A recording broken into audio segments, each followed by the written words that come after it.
morning, ladies and gentlemen, and a warm welcome to the final day of the 4th AISTA'S Sugar and Ethanol Conclave 2022. I hope you had a wonderful knowledge-sharing day yesterday and the day before, and, of course, the great awards night and the musical night. How many of you hummed or sang along with Pankaj Udasji? Come on, put your hand up. Yeah. So can you come here for a minute and sing a song, please? No, you will not. I know you can, but you will not. But down to business, it's such a, a great feeling to be on a Sunday morning doing business, no? Yeah, and presenting papers. And, of course, I can see several ITC T-shirts, my favorite brand. But I'm waiting for the last 3 days. I have been promised not only the T-shirts, different colors for 3 days, but I've been also promised some gifts or some high-powered biscuits, etc. So it will come. And when it comes, I promise I'll share them with you.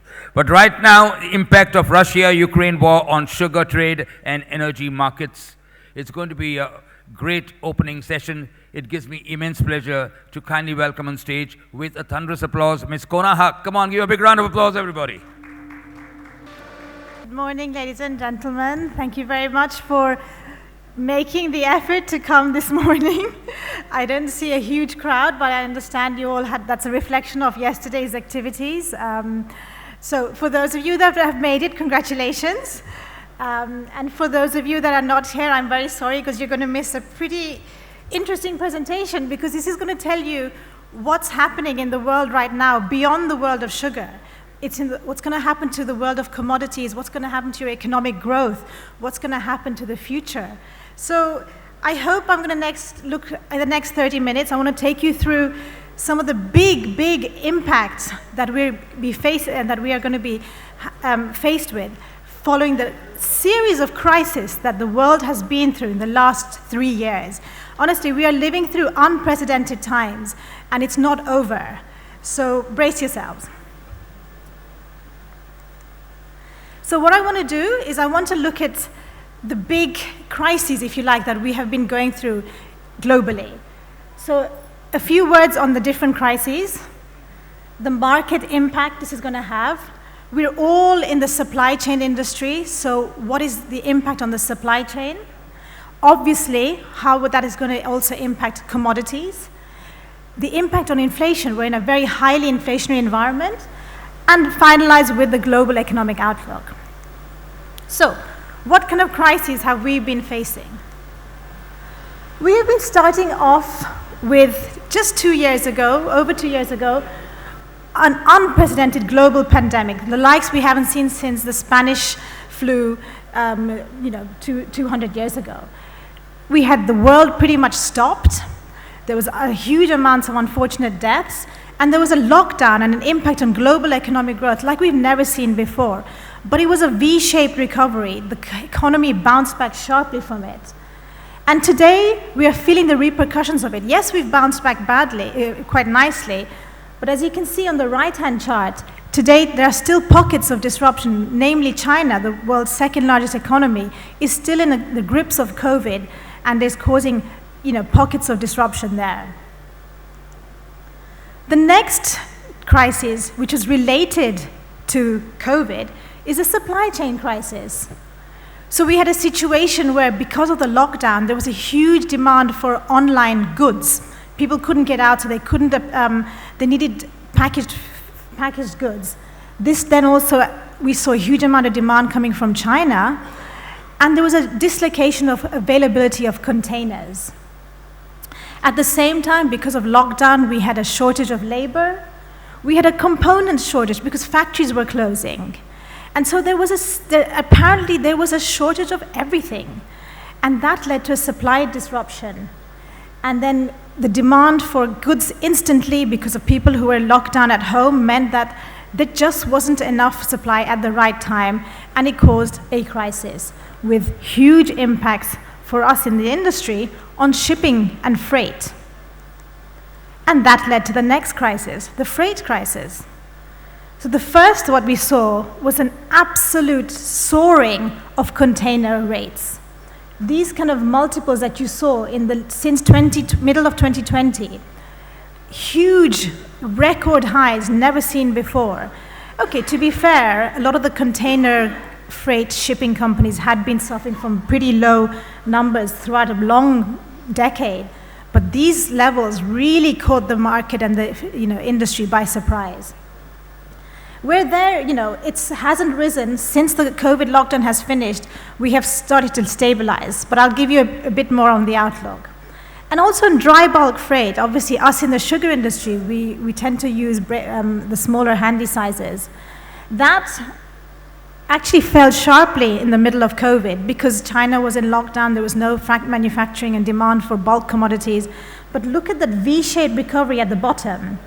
That's rising sharply, and can it continue to rise? We'll see as well. And then, just as we're beginning to recover from the COVID crisis, the freight crisis, what do? We get the war in Ukraine and Russia. Now, this has really given a big blow because commodities were already tight, and now you have this super powerhouse in terms of commodity, namely Russia and Ukraine, who suddenly are in complete war, who cannot supply. And look at the percentage of exports that these two countries account for. These are not small numbers, these are massive. And in an environment where you have commodity supply tightness, to lose these kind of exporters in such magnitude was always going to be extremely disruptive. And we saw that in the price explosion. More about that. And then that now has led to the final crisis, although I would say it's second to final, which is this world of inflation. Make no mistake, we are in an inflationary environment right now. It was already building up because after the V-shaped recovery from COVID, but there's just too much demand and not enough supply, and you're seeing the supply chain disruptions, the commodity price explosion following the war, all leading to high inflation. So you can see in blue, those are the government targets, in green, those are the government targets. So India, for example, is targeting 4%, but in actual fact, this was as of May, it was 7%. Here, for me in the UK, we're running at 9% inflation compared to 2% government targets. So these are very worrisome statistics that the government has to deal with. So yeah, you can see the big runaway inflation levels, which are going to cause a big headache and have huge repercussions on how the government deals with it. Okay, so now let's talk about the impact this is having on the markets. So during the pandemic, the recovery was amazing.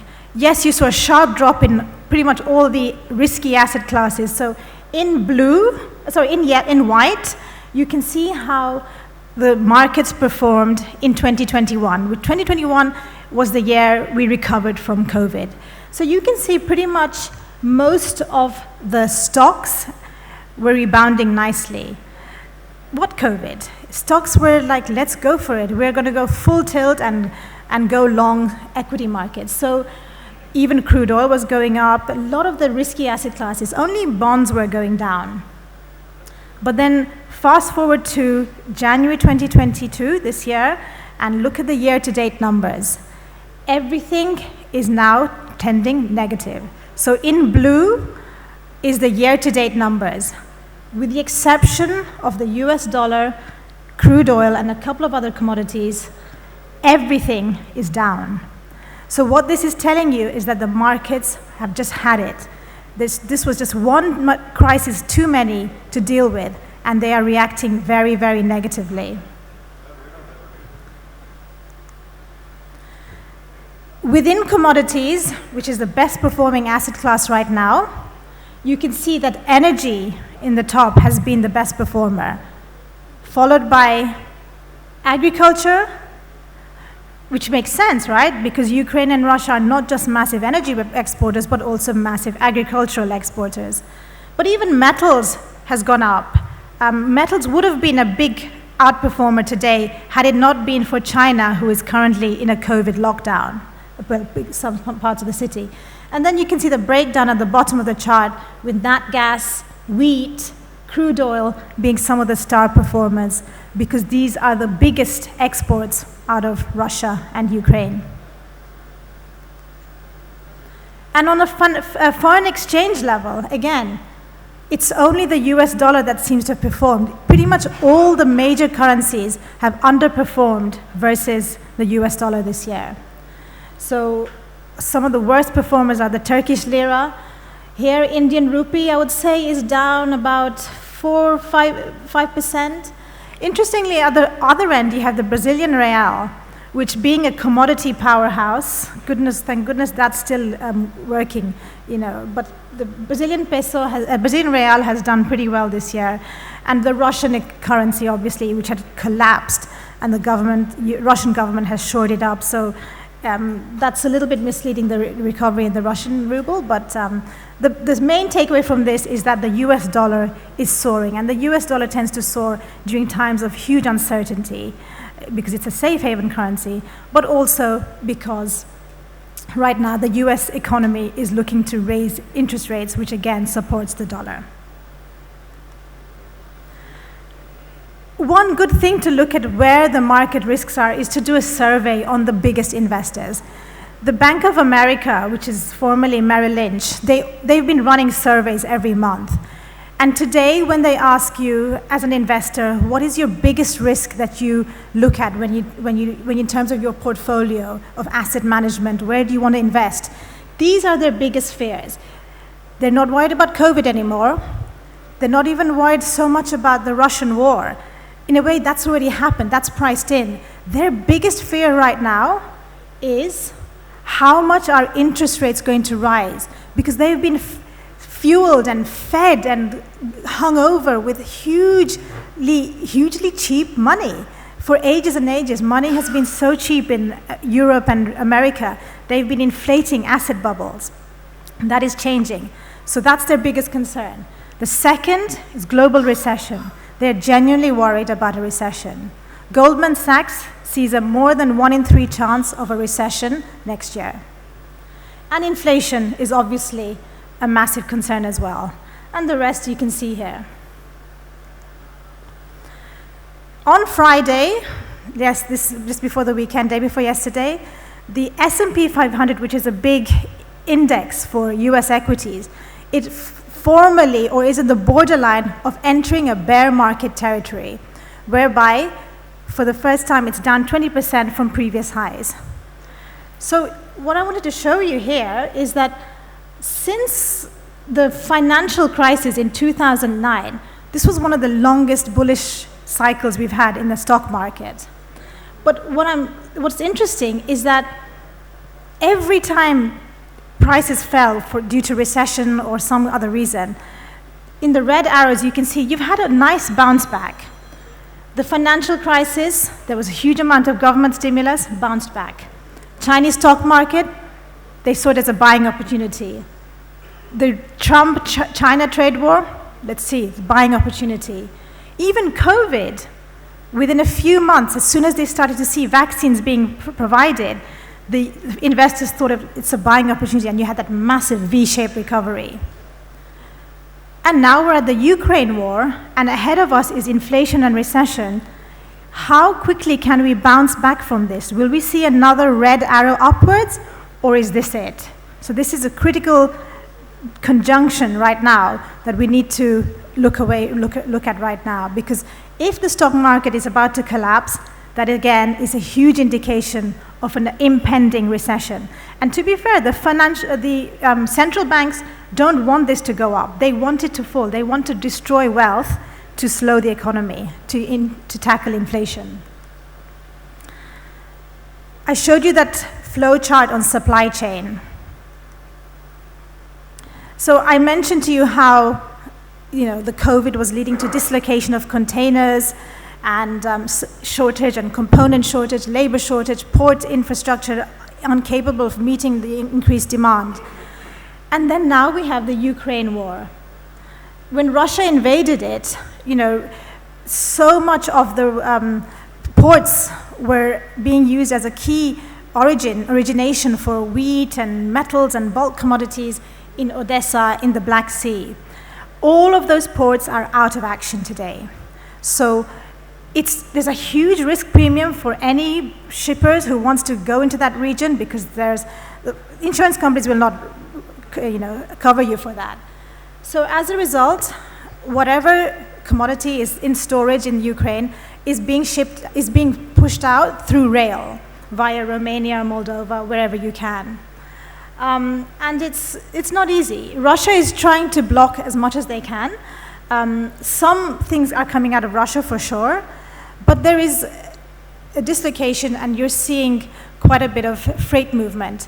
Today, China is still in lockdown, so it's counterbalancing us a little bit, because no demand from China for goods and bulk materials means that you're seeing a buildup of congestion in different parts of the world, whether it's containers or bulkers. It is an issue. But even in Los Angeles or some ports in India, for example, as we've mentioned yesterday, there are congestions, there are loading vessel times which are really going through the roof, and it is causing disruption. So we haven't seen the end of it. It's still ongoing. Just a little example of how the logistics issue and the freight disruption in sugar, in the freight side has impacted sugar. Traditionally, Brazil in yellow Brazil in green used to provide all the refined raw sugars into the Middle East. That was natural because freight rate allowed that to happen. But since the soaring of freight rate, what we have started to see is India is taking all of that share. Why? Because the freight rate is so expensive. India, who has more geographical vicinity, is taking advantage of that, and they have now, they are now taking, as you can see in yellow, more of that share in order to bring their freight costs down. The other thing that we're seeing is obviously a shortage of containers. And in sugar, that has meant that refineries, for example, are having to move away from containers to break bulk. So again, an example of Guatemala refined sugar exports, you are now seeing more conventional bulk ships being used as opposed to containers to try and address that container freight shortage. So what next? Can we continue to see freight rate going through the roof? In my opinion, no. I think it takes time, right? Everything has a supply response. But I think on the demand side, what we're seeing is during the lockdown, everybody was at home or ordering everything online, and all their consumption was moving towards goods, durable goods. And they were consuming less on services like restaurants, flying, hotels. That was going down, but so services fell sharply, as you can see in the gray line, whereas goods was up sharply above the trend line. But now, if you look at the blue arrows, the opposite is happening. We're going back to services. Because lockdown is finished, we're resuming hospitality and other kind of services, and we don't need durable goods anymore. So as we reduce our demand for goods, it means we're going to reduce the need for containers. And that is going to really shift the demand side. Then if we start moving into a recessionary or slowing growth environment, both of these will start to drop. So this is from Maritime Strategy International, a consultancy on shipping. I don't forecast shipping, so I had to borrow their view. But what they are expecting is if you look at container trade growth on the top right chart, you can see that in black, what they expect to see is in 2020, after that massive surge in demand for goods, trade goods, that is now coming down and will start to stabilize, okay? That's very interesting because there is a destruction of demand for container trade growth. But at the same time, there's huge investment on container supplies. There's a lot of capacity of new boxes, but also outright vessels. A huge amount of ordering at these ridiculous high levels we saw 2 years ago, you saw a huge amount of contracting, and those are also going to start coming into play. So what this means, if you look at the bottom chart, is that from the highs we had in mid-2021, they are beginning to come down slowly, and they will reach a low point in 2024. And then after that, they will start to come down. Now, there are some caveats to this. For example, if there's another lockdown in China, that could stop things again, which it is. There are pockets of congestion, as well as, we are still seeing a huge amount of consolidation. The Maersks, the MSCI, they do enjoy a lot of consolidation and power. So they are artificially going to keep the container rates still pretty high. So that was containers. What about bulkers? This, again, maritime strategies, they seem quite bearish on the view of bulker freight rates. So Handysizes, Panamaxes. What they are seeing is they're seeing a very gradual decline in demand growth. Importantly, the likes of iron ore and coal will see quite a bit of destruction in demand. So trade demand for these heavy industrial commodities is going to slow down. And that makes sense because China's economy is going to slow, and if we move into recession again, all of that will start to slow down. But you will see pockets of grains, minor bulks, of which sugar is one, that will continue to grow. But overall, there is a slowing, and in addition to that, you are seeing some recovery in the supply side, but not too much, not like containers. I would say amongst the Handys, Panamax, and Capesizes, Handys still are not seeing a supply of vessels recovery until 2023, really. So which basically means that Handysize rates are going to remain pretty elevated for much of this year and into 2023. And it's only in 24, or towards the end of 23, that it starts to really start collapsing. So now let's move into commodities. So this chart is very clear to see in terms of what the impact from the war in Ukraine and Russia was. So the dotted line is the day before the invasion, which was February 22nd of February. The day invasion happened, energy prices, crude oil exploded, as did wheat, and to a certain extent, so did industrial metals. So you remember that chart I showed you before, right? Where Russia accounts for 80% of European natural gas exports, 20% of crude oil. It's, in terms of grains, Ukraine accounts for 25% of global wheat, 80% of sunflower oil. Again, very big numbers. So this, again, in gray, the industrial metals decline lately is more to do with the China lockdown. Otherwise, that too would be going through the roof. So what's the outlook for oil seeds and grains and wheat? Well, as you can see from the USDA on the left-hand chart, this is the stocks, global stocks. This is the last USDA report from May. What they were showing in their initial projections for 2023 is that stocks globally for each of these each of those four, in fact, commodities will be falling year on year. Already coming into the war, wheat stocks were already trending to the lowest levels in about 5 years. In the USA, stocks are also pretty falling now. You have to remember that before the war, there was 4 or 5 years where prices for grains had been trending flat or low for a long time. US farmers, who are still some of the richest farmers in the world, were just about breaking even back in 2017-18. So there wasn't a lot of planting and investment happening. And now you've got a situation where you haven't invested in acreage, you haven't invested in fertilizers, and on top of that, you've had inclement weather. Brazil suffered one of the worst droughts in history. Argentina was very dry. Europe today is very dry. In France, the crops are being downgraded every day.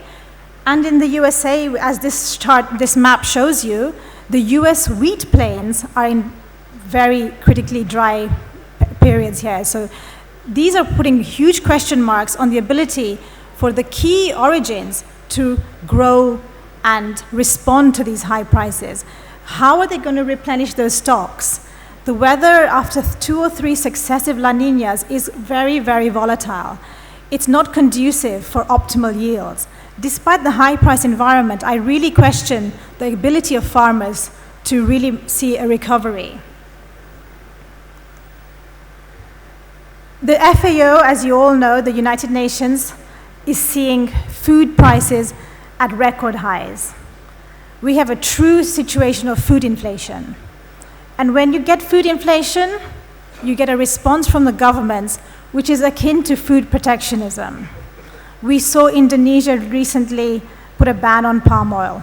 Before that, you saw Ukraine ban most of their commodity exports, which is understandable given the war. But you've seen the likes of Serbia, Hungary, Argentina, India, who've all intervened, the governments have all intervened in some fashion to try and limit how much they export in order to safeguard their own domestic food inflation. For emerging markets, where the CPI basket is disproportionately weighted towards agriculture and food, you can understand why food inflation can be such a political issue. So they do intervene, and they also hoard. There's a huge amount of import stocking, huge amount of panic buying as well. So what this does, again, it limits the amount of exportable surpluses, and it, in effect, leads to more tightness at the world export level. So those the countries I was telling you, in green, today they are the ones who are export surpluses, exporters who will do well, and they will not be protectionist. But on the other hand, in Africa, pockets of Asia, they are import dependent, and therefore they will need to be panic buying. India is green today. India is in the fortunate position today where after a few successive good monsoons, they're in the fortunate position where they're not a food importer today, they're actually a net food exporter. So they have been able to take advantage of the current high price environment by selling wheat and sugar to the world at a time when the rest of the world cannot provide it. So they've been able to fill the void to a certain extent. Can you imagine if India wasn't here today, how much higher prices could have been globally? But of course, India's, as we know, recently imposed a wheat ban. So again, it just shows you how volatile the markets are, that the minute India put a wheat ban in place, wheat prices went back to the post-war highs again. So very volatile, and it's not the end of it. We expect to see more governments intervening sporadically over the course of the next few months. Otherwise, they will see riots and food unrest like we saw in the Arab Spring.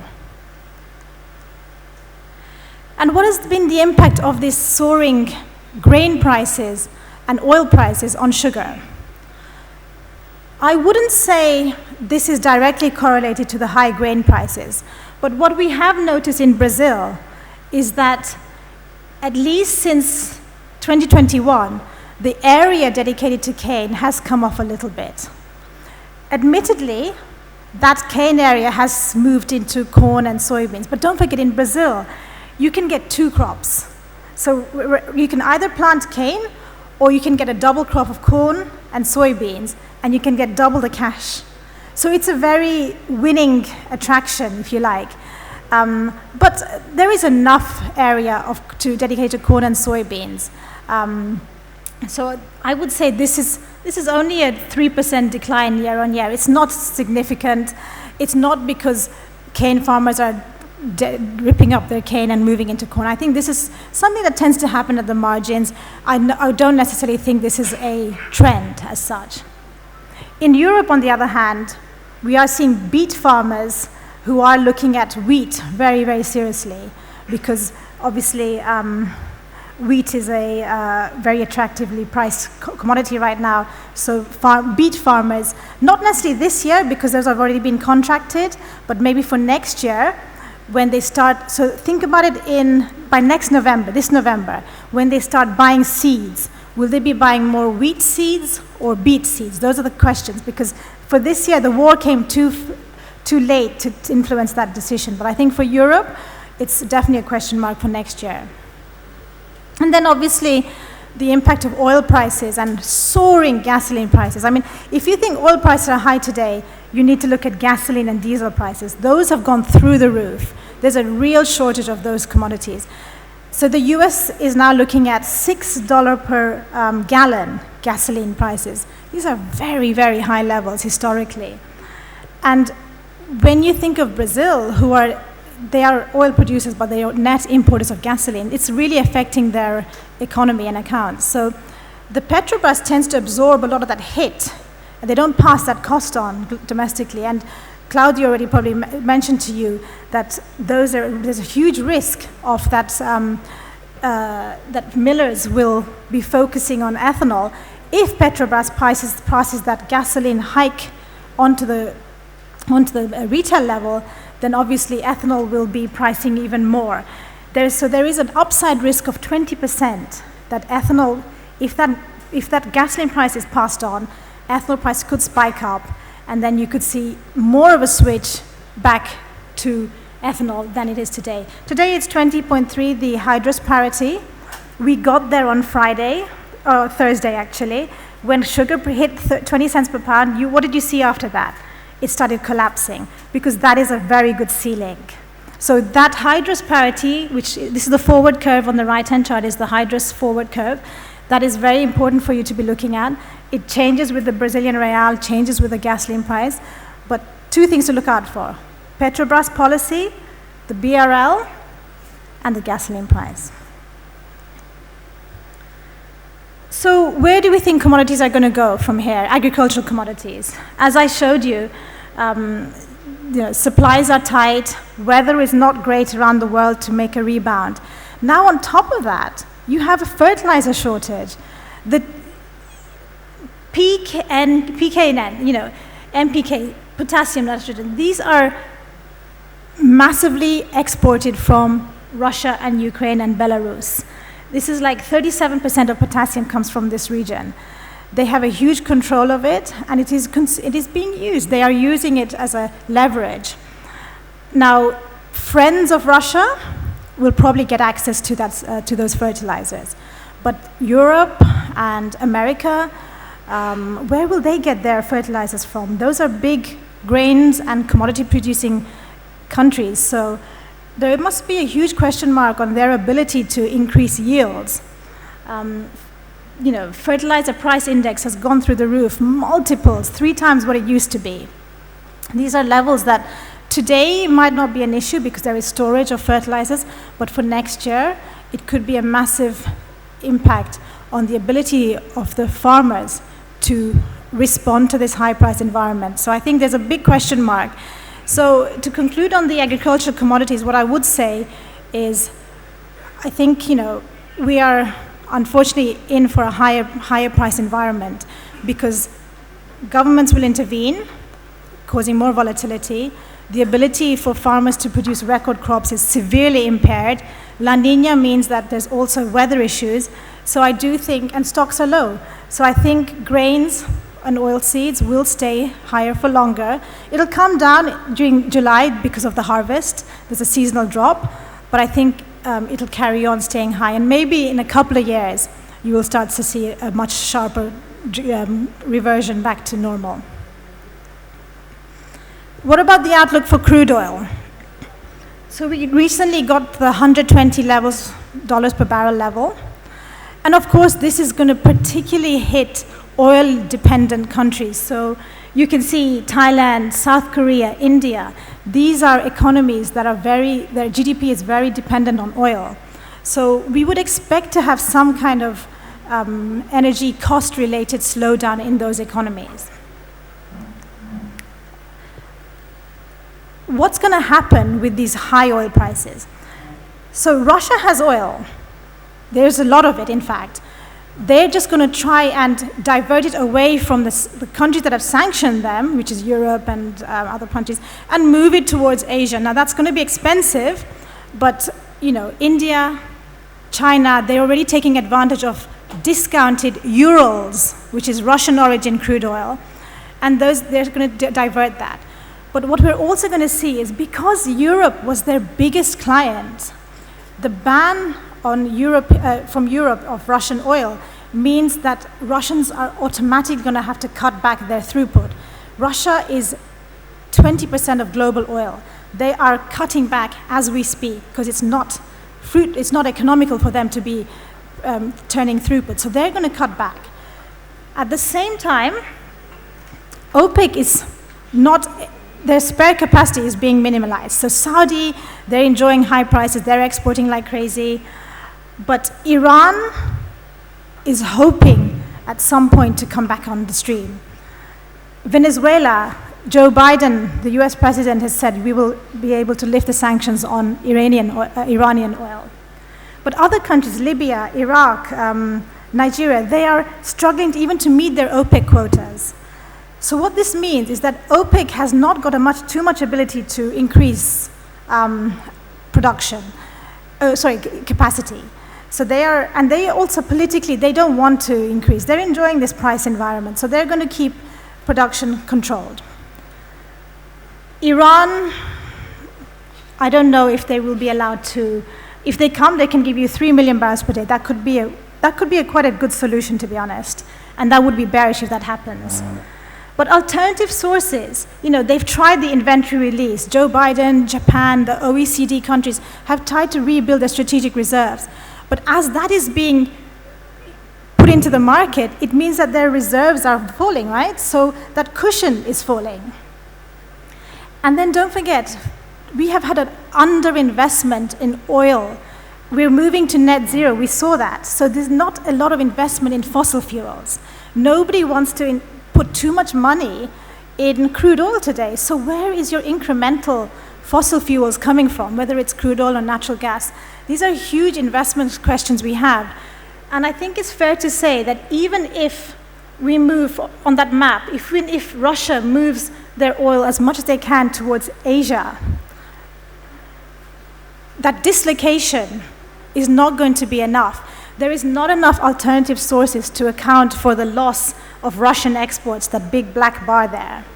So I think to conclude this bit, we are in a period of extreme volatility for crude oil.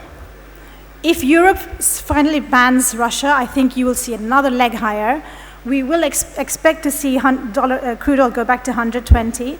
But beyond that, I think we just expect it to be very volatile, but stay at these levels for a while, because it's not easy to rely on those alternative sources. But after that, if the economy starts to slow down, what you're going to get is demand destruction. What $120 per crude is telling you is that they want to see demand being destroyed.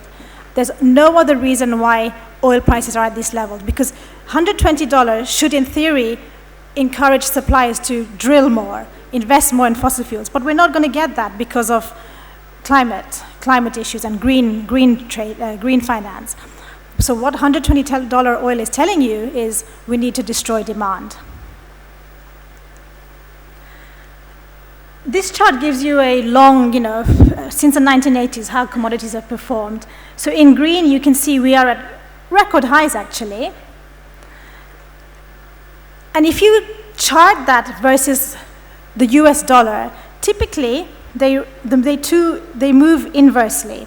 So every time commodities go up, the dollar goes down, vice versa. But lately, in the very far end, you can see both the dollar is going up and commodities are going up. This is not sustainable. It doesn't happen. Typically, if the dollar goes up, commodities should start to go down. So that's a big flag you need to be thinking about.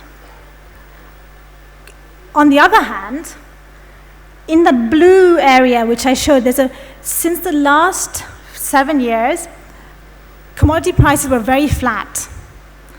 And there was an underinvestment, whether it's copper smelting, aluminium mining, crude oil drilling, or even acreage in agriculture. There was a period of underinvestment because prices were not strong. So we do have a supply issue for commodities. So that's bullish. But on the other hand, the US dollar is going up. That's bearish. So this is a mixed picture. This is what I'm trying to tell you here. It's a mixed picture. There's bullish and bearish issues here. But there is a fundamental disconnect between supply and demand. Although the dollar is going stronger, does it automatically mean that commodities should fall?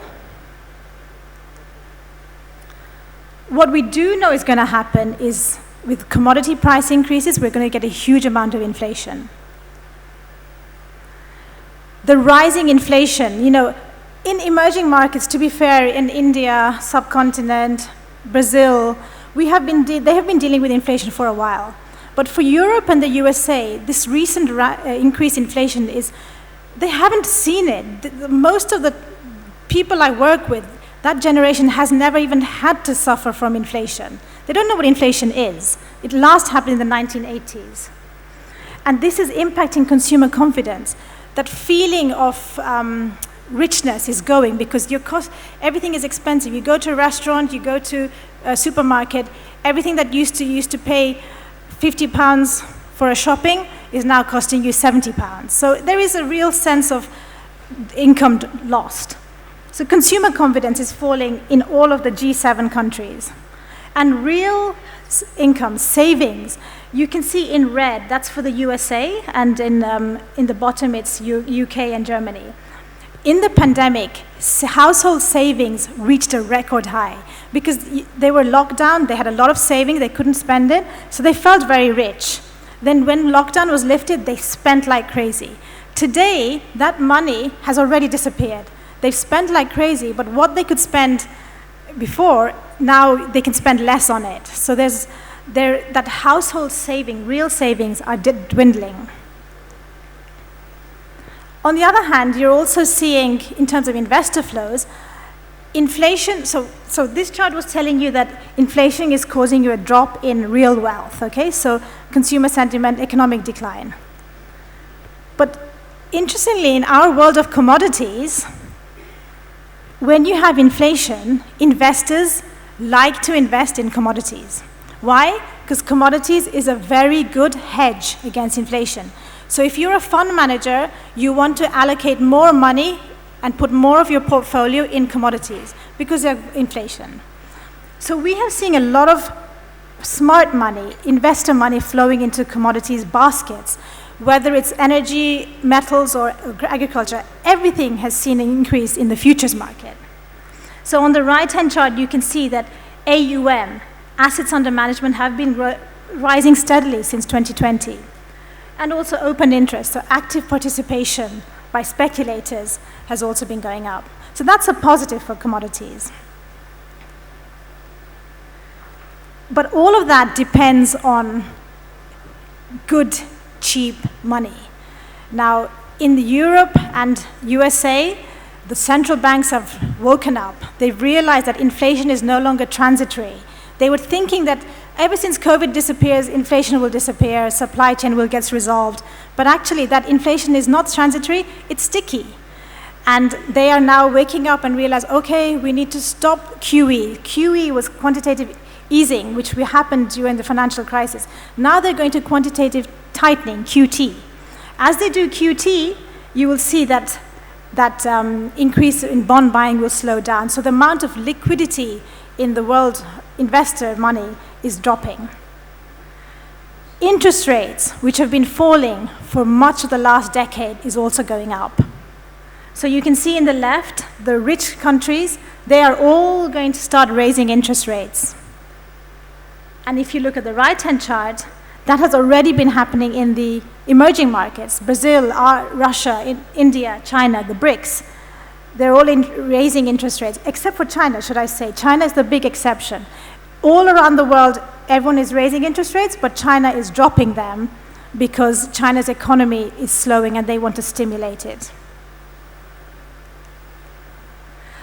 Actually, talking about China, I forgot to mention one thing with the outlook for crude oil short term. If China comes out of lockdown, which is expected now that Shanghai has seen less COVID cases, I think that is a huge bullish short-term flag for crude oil. This chart on the left shows you how commodities have moved in line with US interest rates. Obviously, when interest rates are lower, people want to invest in commodities. We're getting to a situation where interest rates are going up, so maybe this rally in commodities could start to come off a little bit. It's more of a longer-term, medium-term impact, but certainly there is some correlation there. But the other thing that we're seeing is the strengthening dollar, and obviously the stronger dollar is directly correlated to the rising interest rates in the USA. If the dollar continues to strengthen, you will also see emerging market currencies start to weaken, and we saw Indian rupee at recent record lows, and also the Brazilian real, which is so important to sugar. The Brazilian real, which had been doing so well, has started to wobble. This year, Brazilian real is one of the best performing currencies, but it has started to weaken lately. Because in a few months' time, in October, there's going to be an election, and that causes a lot of volatility. And number two, Brazil still has a huge amount of economic debt, and it will benefit from the rising commodities, but economically, it isn't quite out of the rut. So the Brazilian real will remain very volatile, and that will have direct impacts on the sugar price. So now to my final slides. How does all of these crises and their impacts finally lead to an outlook on global economy? The chart on the left from Oxford Economics shows you that since June of last year, every month their GDP forecasts have been falling. So back in June, they expected the global GDP would grow at 4.8%, okay, 5% nearly. Today, the latest number is they're going to grow at 3.3%. So every month they've been becoming more bearish. On the other hand, every month they've been raising their inflation expectations. So back in June 2021, they thought that inflation would be at 3.2%. Today, they see global inflation at 6.6%.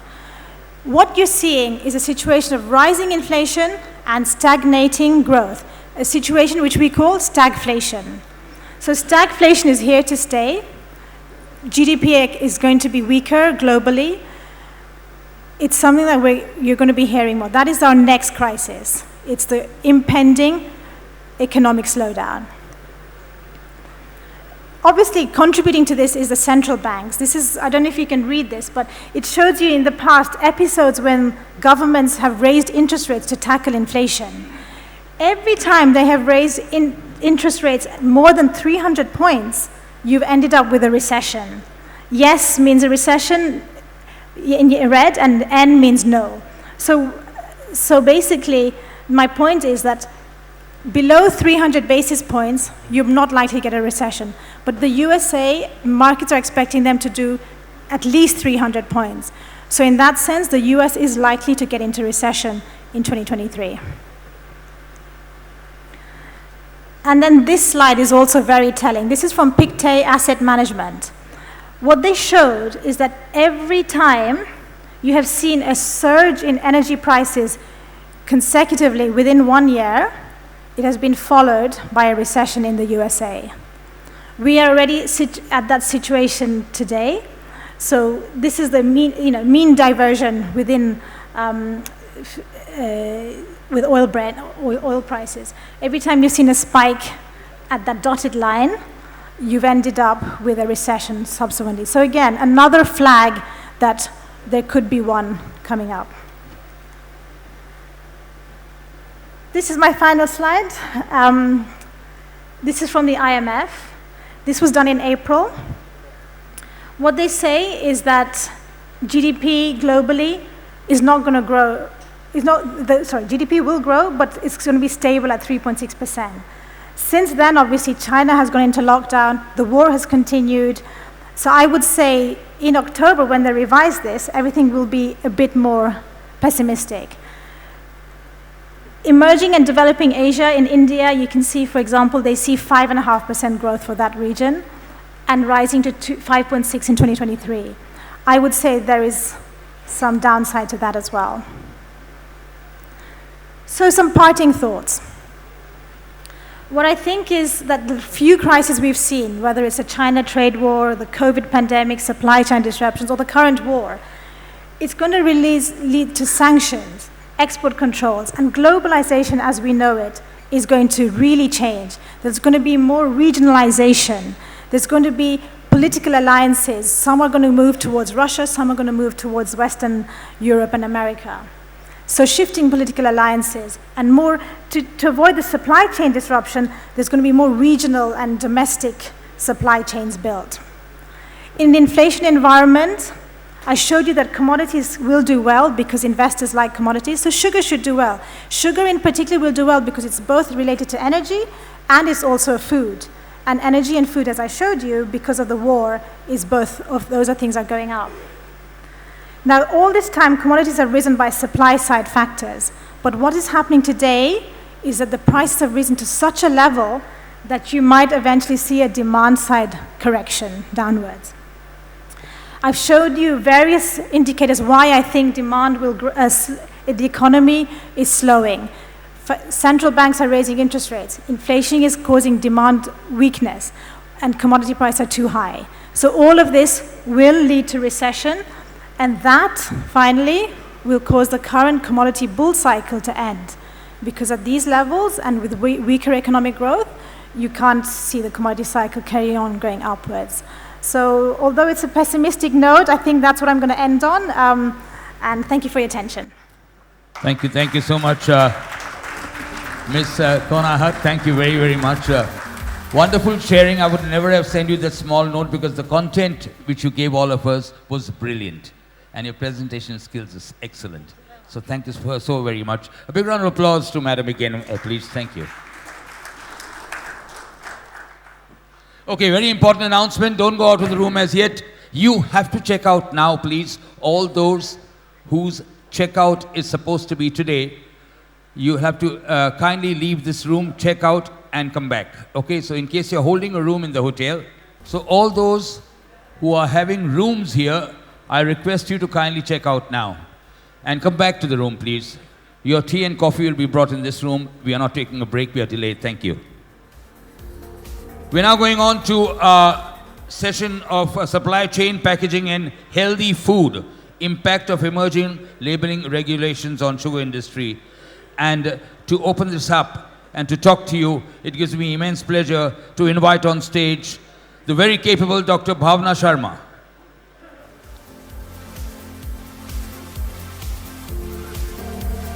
Thank you. Sorry, Dr. Bhavna, we have people walking out because of the, but a warm welcome to you. Thank you for your presence. Which one's going to be moving it? This is front. Hi, good morning everyone. I'm Bhavna, I'm from ITC.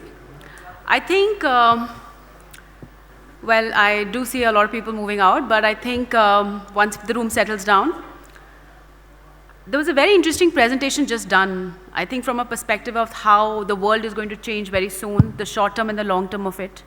The part how economics are going to impact, so a wonderful presentation. I think one of the things that you did briefly touch upon, which I was listening very intently, is that despite some of the commodities being in demand and very important, like crude oil and the non-renewable sources, right? Some of the organizations are actually not going to fund it because of the fact that they're not good for the climate and the world altogether, right? Should we keep extracting them at the cost of the planet? Probably no, right? Now, one of the things, why would somebody not do it, is not only because we seriously need to consider the future ahead for the generation and the planet, but also the fact that if somebody is actually seen doing this, is going to have a negative impact on the image of that organization as well. It basically means doing the right thing, but also doing it in a way that doesn't come back to say that you were actually doing a wrong thing and not supporting a good cause. Why am I saying this? Because just to give you another perspective, a very similar thing is happening on another part, which is about the health of it. What I'm going to share is the other side of the coin for an industry like this, where while as a commodity, the economics and the financials and the way it's going to happen from a supply chain is going to be a different ball game, but end of the day, sugar is consumed as an ingredient, and it is also qualified as a nutrient and has an impact on health. That's the connect I'm going to take, and to tell you, is it actually going to have any kind of an impact on the way it is produced, the way it is seen, the way it is consumed, and hence the purchase part of it, right? See, today, can you just move this out? India is actually also going through a lot of changes, if you see, right? There is increasing population part of it, which basically means what? There's pressure on producing more. There is pressure on providing the right thing in commodities, in food and nutrition part of it. But there is also a big amount of pressure on providing the right kind of food and nutrition to the people so their health does not get impacted. And that's exactly where regulations start to come in. We might believe that we need to produce a certain thing because it's required, we can't function without it. But the way regulation and the laws are made can have an impact the way it is purchased and consumed, and then what are the alternates that start to develop which can easily replace it, right?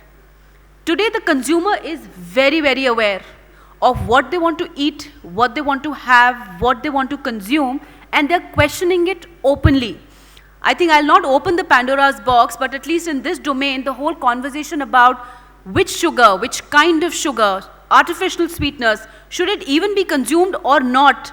What's the kind of impact people are going to have if you're going to invest in health industry to manage and mitigate diabetes and other non-communicable diseases versus the money you should put in producing this? Those are some serious conversations which are happening at different levels. And the higher level investments are also being decided accordingly. There is a very high triple burden of malnutrition as well, right? And when we talk about malnutrition, it is getting reflected in the fact that how poor people are being fed certain things without them being aware of it, or how people who have access to money, products, and information are choosing to move away or trying to buy something different from what they traditionally used to have. These conversations are very real. The way a commodity like sugar is discussed in an agri forum versus a supplier forum versus a regulatory forum is actually very different. And when you step back and take an overall view, the conversations probably now need to be brought together at one place. Otherwise, it's going to become so siloed that maybe one day it might be a little late to manage that as well. Because these crises are also very real. And the last part is, of course, the climate part, where, you know, lots of commitments have been done, rightly so as well. And these commitments needs to be fulfilled. And they eventually have an impact on commodities in the way their waters are required, what kind of crop needs to be grown, what kind of a land is it.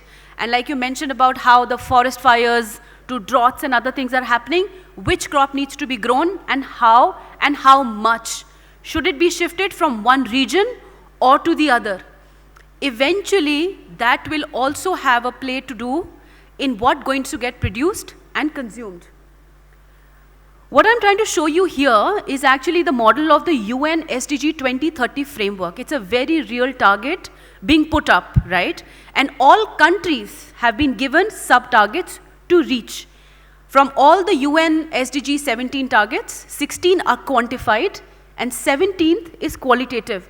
It includes everything from sustainable production and consumption to agri, to nutrition, to hunger, to health, and all those aspects. What I want to draw your attention is the 6 P's of it. Why am I showing you this? I'm trying to tell you that all of us in this room are actually contributing to it together.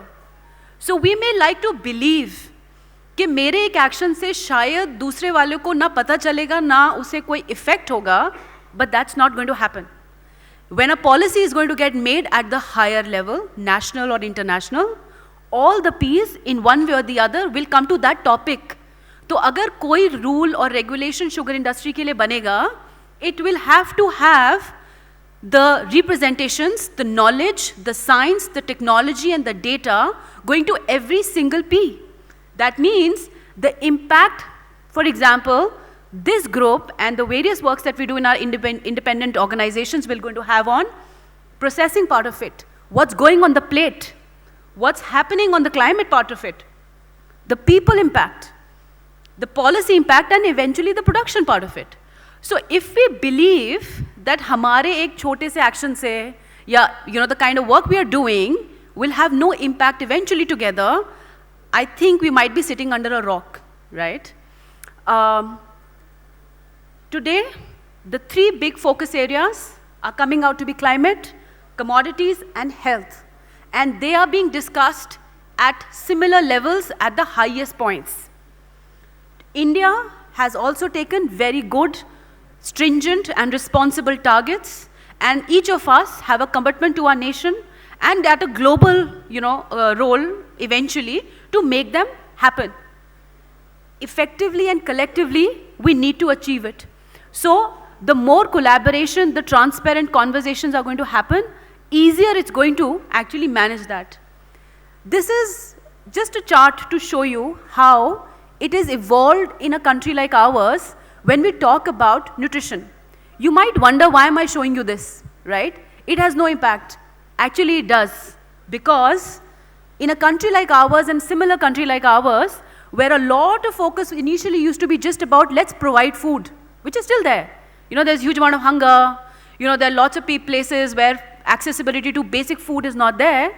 But the focus from there is now shifted and taken up another aspect, which is about how to mitigate excess of certain commodities and certain nutrients in a way that does not have a negative impact on health. And unfortunately, sugar, along with salt and fat, is one of them. So we cannot escape that conversations because they're already happening and there are rules and regulations and laws around them. If you see, just to give you a glimpse, I'll not get into the details of it. So if somebody likes to believe there is not data to prove it, there is enough and more data. Just to read this slide is, on the left are some of the biggest surveys that happen by the government, all validated, all in public space to tell you about what is the status of health in the middle, whether it's anemia, whether it's stunting, which is basically children not growing because they don't have enough food, especially calorie and protein, and diabetes as well, how much it is increasing. Enough data, and the numbers are running in millions, okay? And the forecasting, I'm not even putting health indicators, I'll show you a glimpse, I'm putting economic numbers there, because these are now linked. So the conversations are happening earlier, they used to happen from left to right. Now they are happening right to left. To say, अगर GDP का बात करना है, then should you actually invest in healthcare? Should you actually invest in raising commodity? Should you invest in reducing a certain commodity? That's how the conversations are also happening. So it's important for a team like ours to have visibility and have a collective method to understand that. I will not kill you with science numbers and health numbers, but just to show you, this is the latest number for India. And what I'm trying to just show you here is like a situation like anemia, which is basically they have very less iron and other things and protein and all those things. And if you see, it's quite bad a scenario. And on top, you can see the Sustainability Development Goal number. That means we have to achieve it.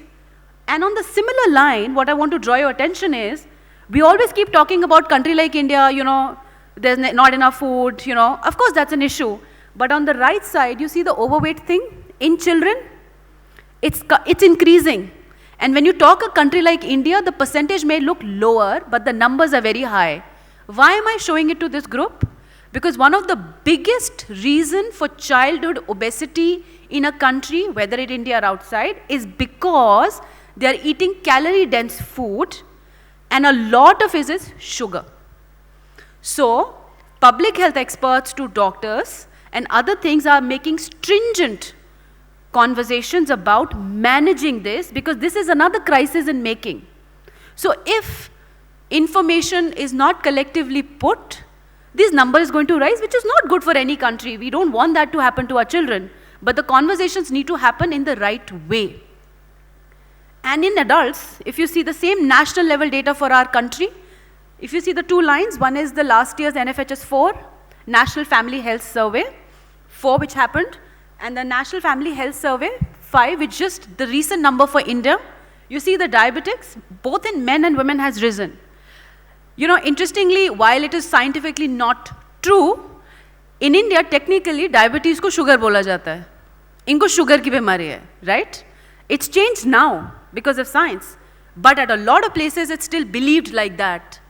So we have to understand at higher level when policies are being made, taxes are decided, manufacturers and food companies when decide to make a product and buy, purchase commodities and ingredients, they have to look at data like this to show, am I contributing to this number in a negative way, or am I helping the country get better? So for us, we have to look at the numbers and then choose what kind of a formulation needs to be made. Do I really need that much fat or sugar or protein or whatever? And hence the purchase decisions and recruitments are done accordingly. So they are not separate from each other is what I'm trying to share with you. And hence, just to now move the needle to regulation. If you see on the left side, the regulatory scenario of India used to be very different before. Just few decades back, it used to be all about food adulteration. You know, usko kaise theek karna hai, how do we manage it, it should be pure and all that. From that, which is anyways getting stringent, it is now moving to a point where conversation on front of pack labeling, what kind of information should be made visible directly to the consumer. It should also be made in a way that they can understand it easily and transparently. So the role of the regulators in India has also changed a lot. And this is not changing कि suddenly, you know, they decided one day कि आज ये करना है. This is almost correlating to the numbers I was showing you before. When I showed you how national policies on health and nutrition and other things are moving, the regulation is also moving in a similar manner. They are all backed by the scientific panels and expert groups and showcasing that what is the health status of this country, and it's happening basically because of 3 things. 4, calories, sugar, fat, and salt. So these need to be regulated, and they need to be told front of pack one way or the other, and there need to be some decisions to be made about how they're going to be used.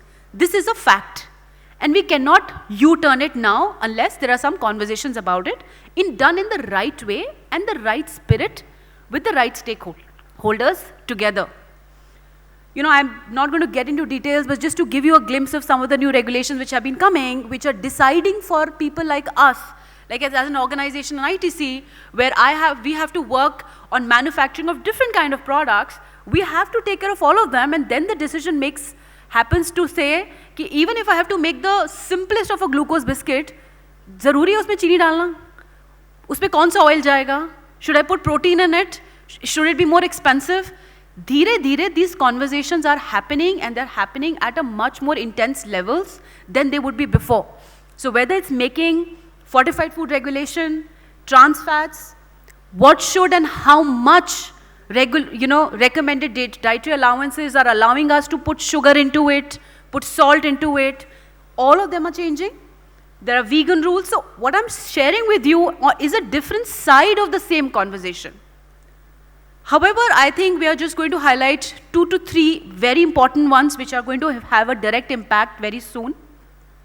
So as you know, that some of the regulations have actually come up, and some of them are going to get mandated from 1st July. So just to share some of the big ones which are going to have impact very soon, and they're there, is that the requirement for non-retail containers has come up, and I think this is a very big one, where I think people, besides writing what they have been writing, and they have to write some additional ones, they will also have to write the fact that it's not for retail. So like, for the group like this, you will also have to think back together internally to say that when you're going to manufacture, how are you going to manage to be shared to your stakeholders that this is for retail, this is not for retail. And for people like us on this side, we have to decide which one to buy, how much to buy, and kaise kharidna hai. So this is a very real-time issue that needs to be discussed and understood, because eventually people are going to be bound by the country rules. then internal regulations, and that's how the purchase is eventually going to happen. So these are regulations which require deliberations and representations together, backed by scientific data, details, and technical aspects of it.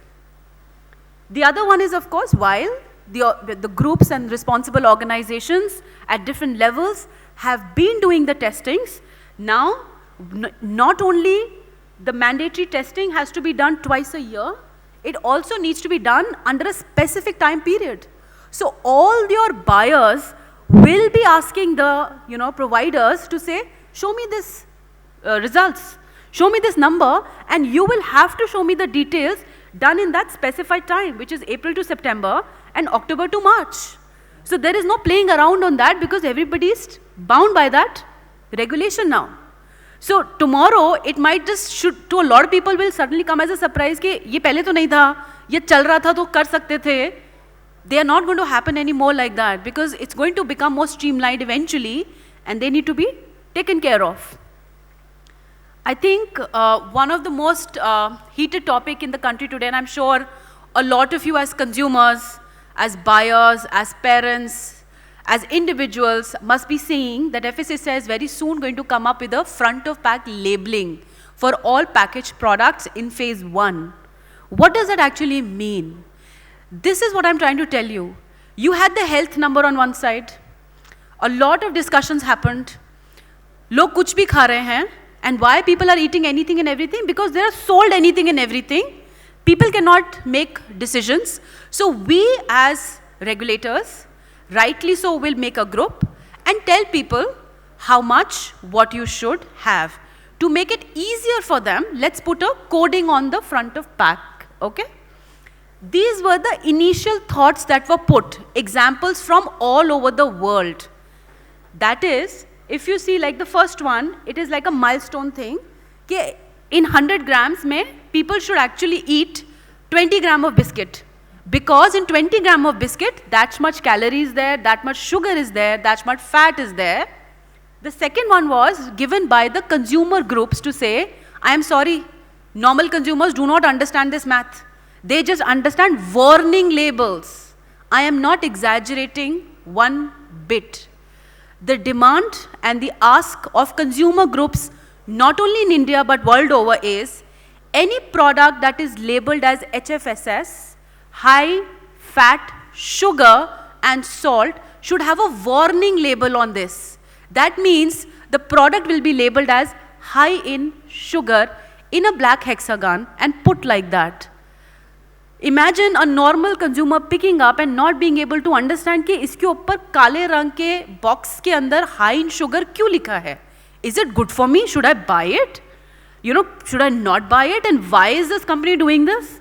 But this is happening right now, okay? There are deliberations and representations happening on this, and all the groups at the back end, whether it's the sugar group, the fat group, and the salt group, they're all doing their representations. They're all having intense discussions because eventually it's going to impact product formulation. It's going to impact the purchase, and hence the commodity has grown and utilized. The other have been, also given as hybrid models. But just to show you the journey that it's been in India, it's been a long-term journey. So if somebody says कि अरे हमें तो पता ही नहीं था, ये तो कल रात को हो गया, या अरे हमें कोई बताता तो हमें पता चलता. It's been happening in this country, as you can see. It started almost a decade back with the PIL being filed in the court to say that you are feeding anything to us in the name of junk food. What is junk food? Anything that doesn't have a value. What is junk food? Anything that's high in sugar and calorie, fat and salt. Fat there are other groups, like for example, the dairy group. So if you think about it, fat in the body is total fat, but fat is divided into many things. There is fat, then there is saturated fat, which is not considered very good, but saturated fat is naturally also present in dairy. दूध में होता है, दही में होता है, पनीर में होता है. Then there is trans fat, which is very, very bad, तो उसका regulation आ चुका है. So that group has been able to separate and tell the world that boss, पूरा fat खराब नहीं है.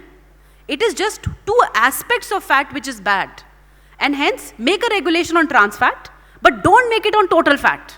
Make it on saturated fat.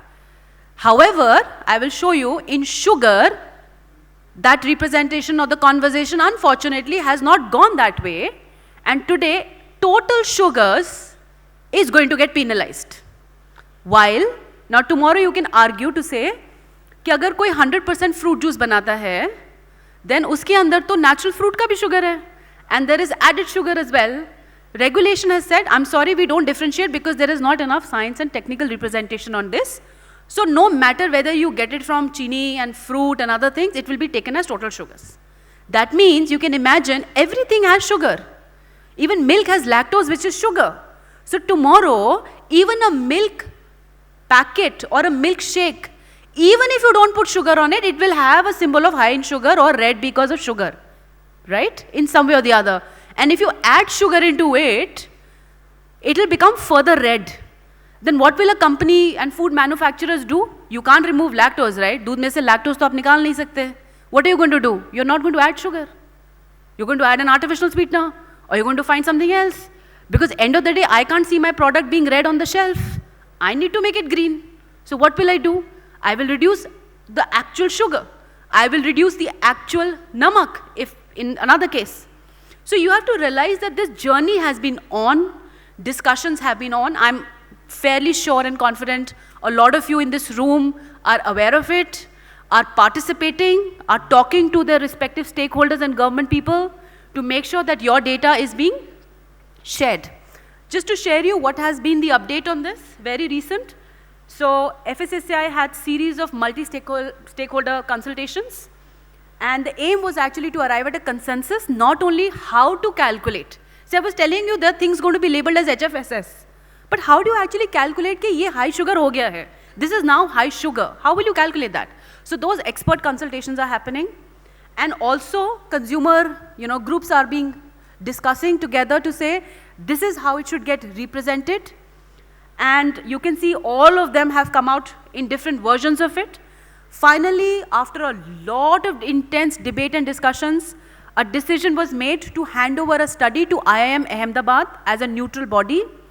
A lot of options were taken by them, and they were put on 2 packets, glucose biscuit and a chips packet.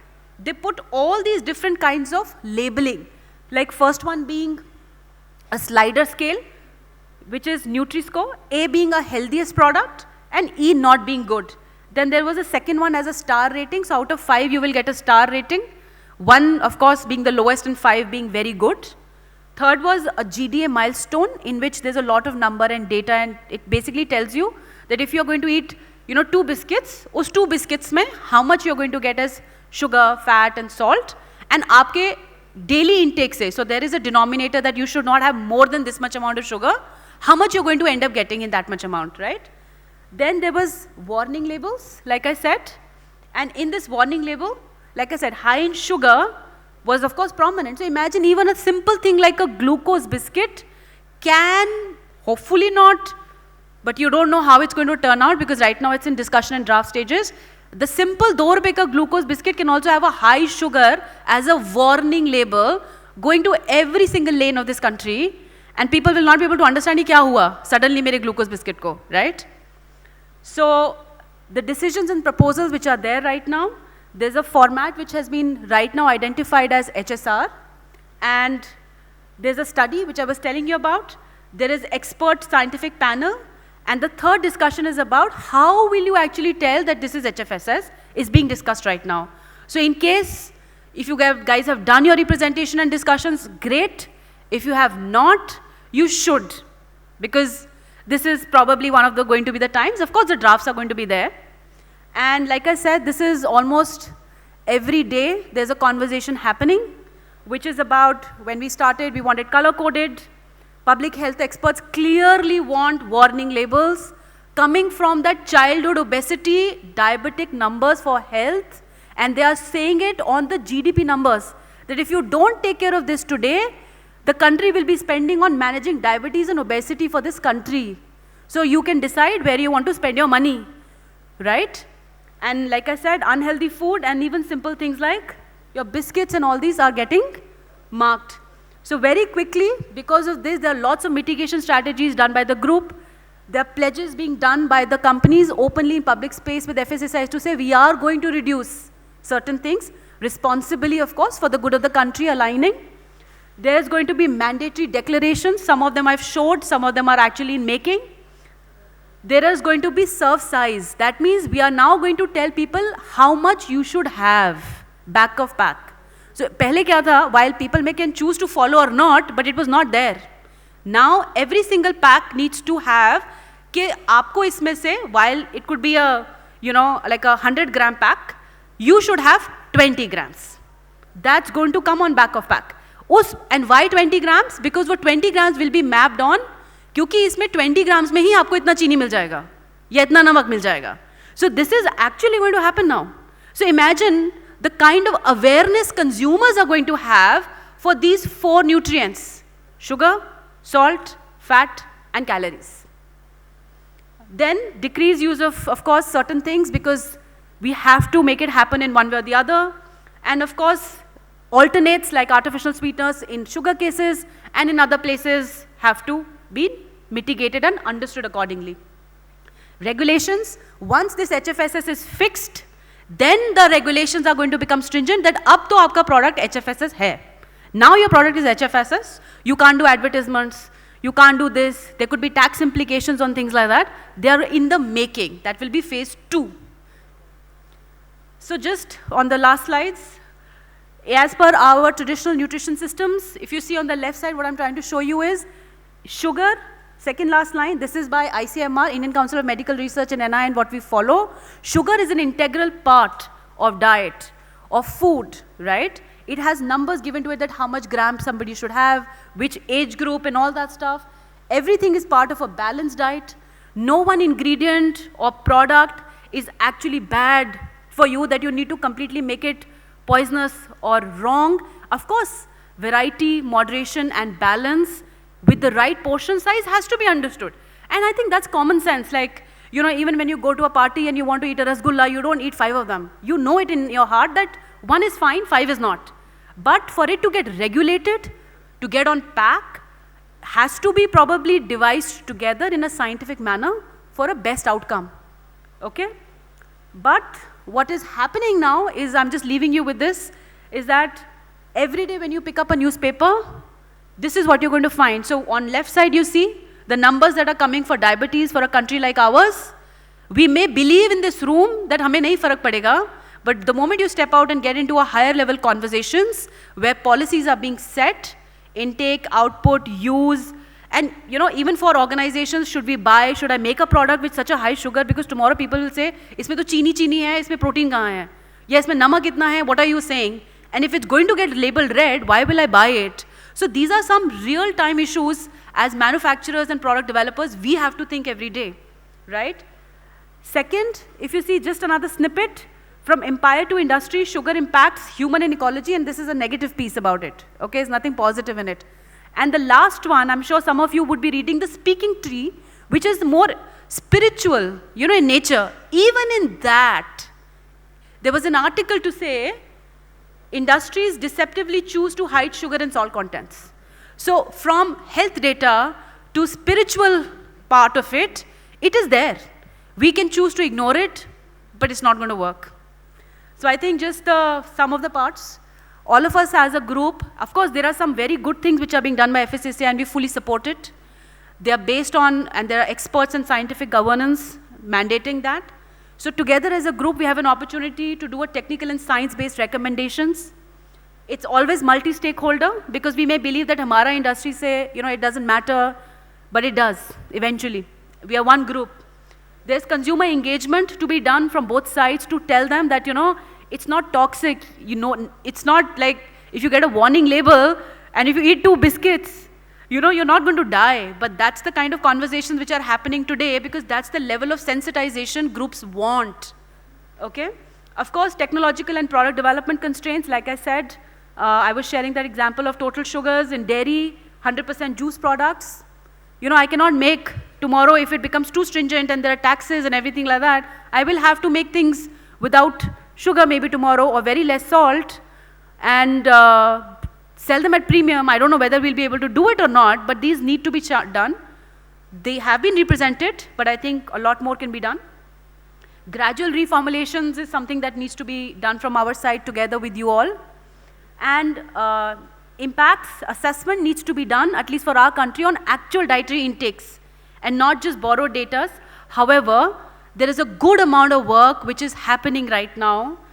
And there is a lot of good work happening between the government stakeholders, FSSAI, industry people.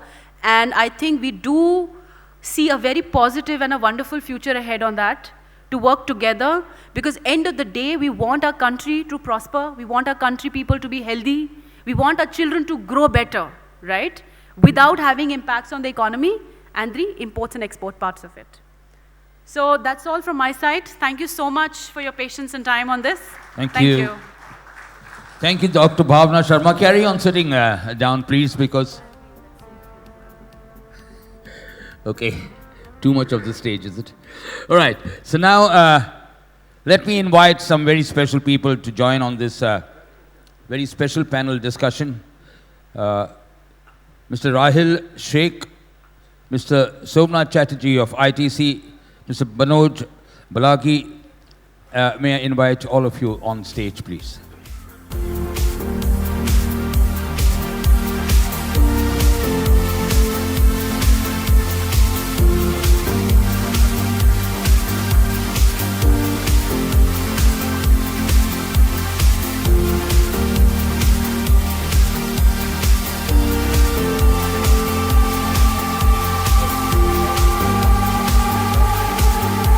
Okay, so Mr. Somnath Chatterjee is going to make the presentation first. Solo, all yours, sir.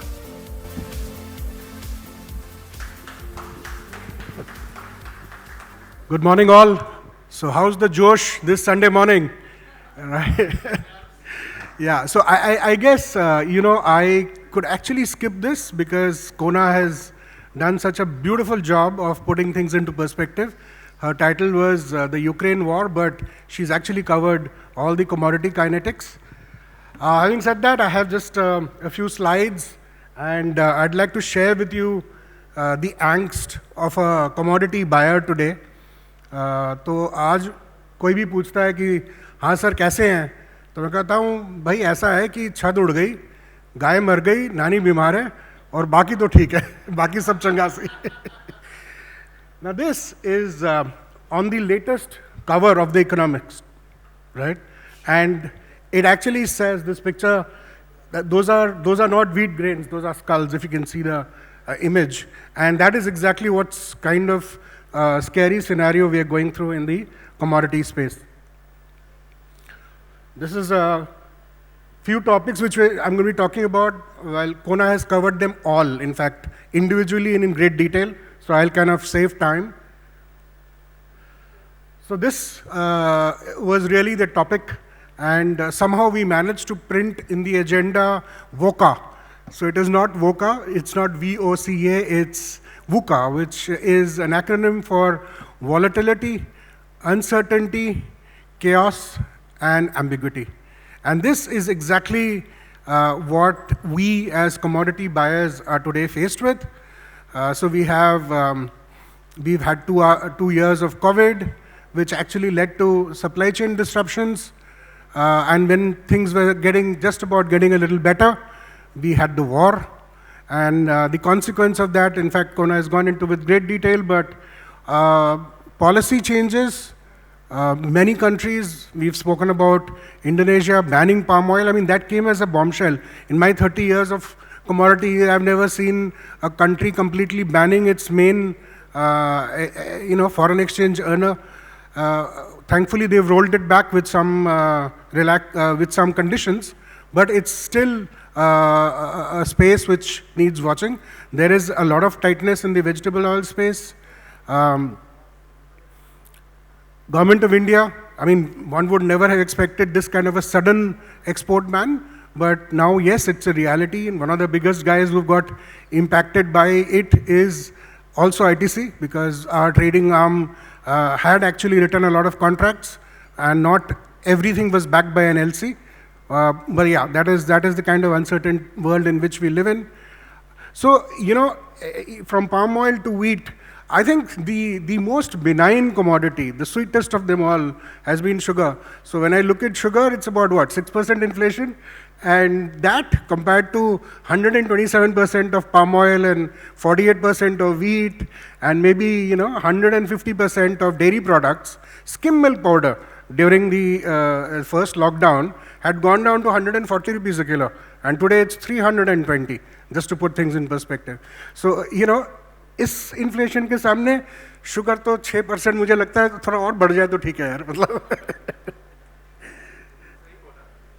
So this is just to give a quick perspective on some commodities, and as you can see, everything is pointing upwards.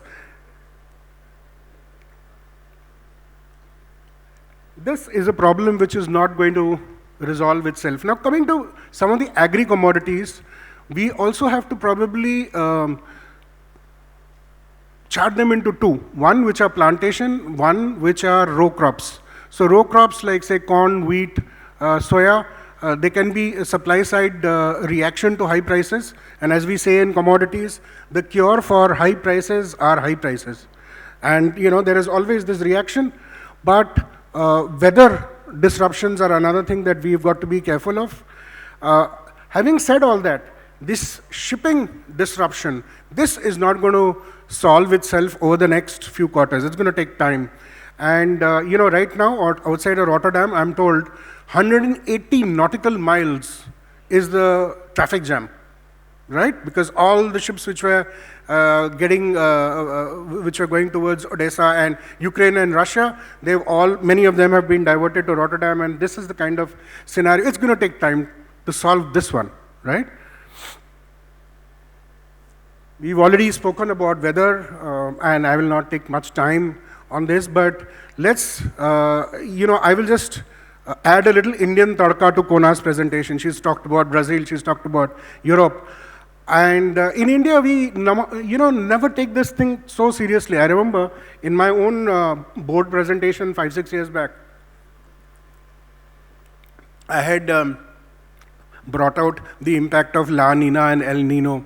And then there were a few sniggers around that room, and people are saying, what is this Nina, Lala, and what rubbish you're talking about, right? I think today, those guys are not, they're serious. They know how bad it is.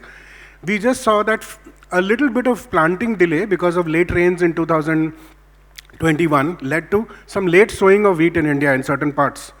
And early summer, and we saw what happened to wheat. I mean, it's still a story in the making, we really don't know. But the government has already downgraded its third advanced projection for wheat. From 111, they brought it down to 109, and now 106. Well, the trade actually feels it's much lower, but that remains to be seen. So weather remains a big, big uncertainty, and this is a challenge which we will have to muddle through. Now, this is one thing which this group, the sugar group, is acutely aware of, and how much of food will eventually get converted into fuel.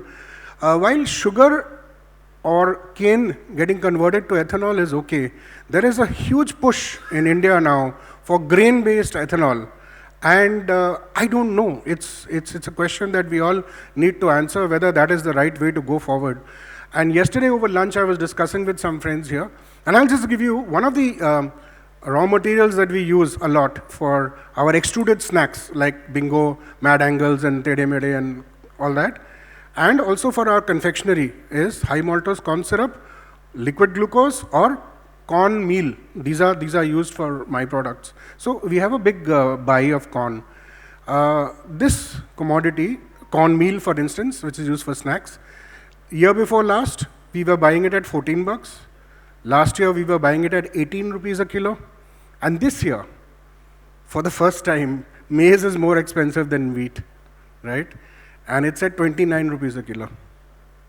So I think this should leave us with something to think about, right?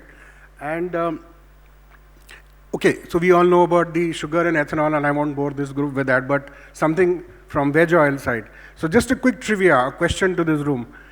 If all the vegetable oils in the world, every kilo of soybean, rapeseed, palm, mustard, everything is converted into biodiesel, right? Every drop.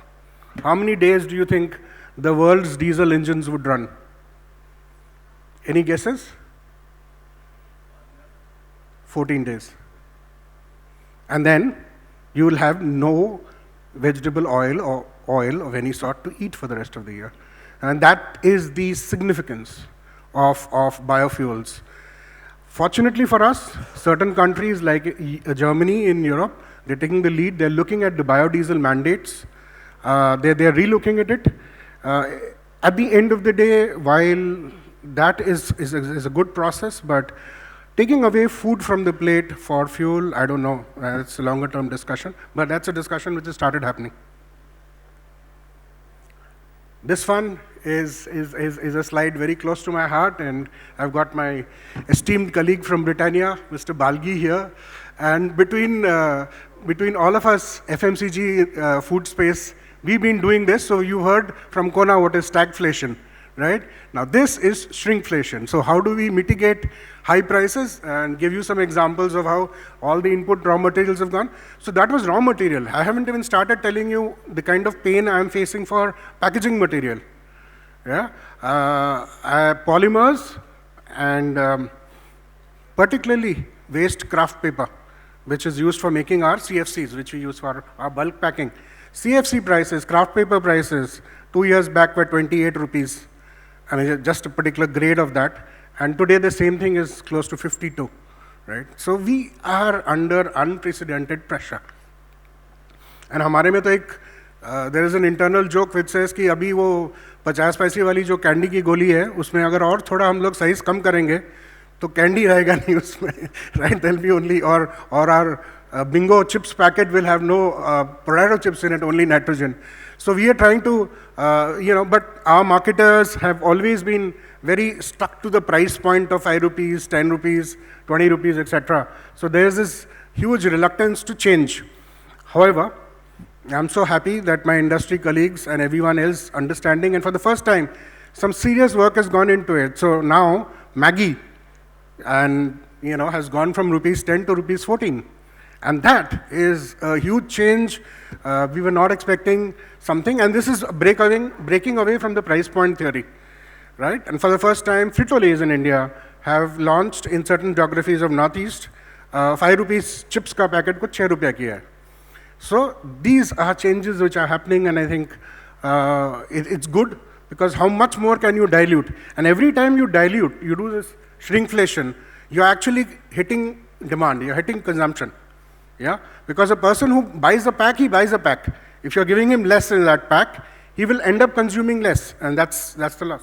We've got to also be very, very, Kona has already touched upon this, but we are facing a huge impending fertilizer problem. And this one is probably one of the issues which is going to put paid or put a stop to the supply side response on row crops. So we got to watch this. This is another issue in the making. Now, so I will not talk about the international perspective on this slide, right? I will talk about the desi tadka I was talking about. So let me give you an example of how not hedge funds, but local, hyper-local mutual funds have been formed this year, right? For example, Kanpur में एक हजाम, एक दूध वाला, etc., सबने मिलके 50,000 हज़ार रुपए डाले, and they've actually gone ahead and bought 200 quintals of wheat and kept it, because they all feel that wheat is going to be so bullish and we're going to make a killing. So on international part already has been discussed by Kona, okay, these central bankers and that part, but here also in India we are seeing this happening. It's our estimate, and if I may say this, we at ITC are a little bit of expert in wheat, because we actually buy a lot of it. We are in fact the second largest buyer of wheat in the country after the government of India. Having said that, we believe that about 18 to 20 million tons could be the number which is being hoarded within the country in terms of wheat, right? So we've got to see how this plays out, and how this kind of wheat comes back into the market, how the weak hands perform, how that will unwind is what we need to see. So with that, thank you all, and keep it short and sweet. Thanks. Thank you very much, Mr. Somnath.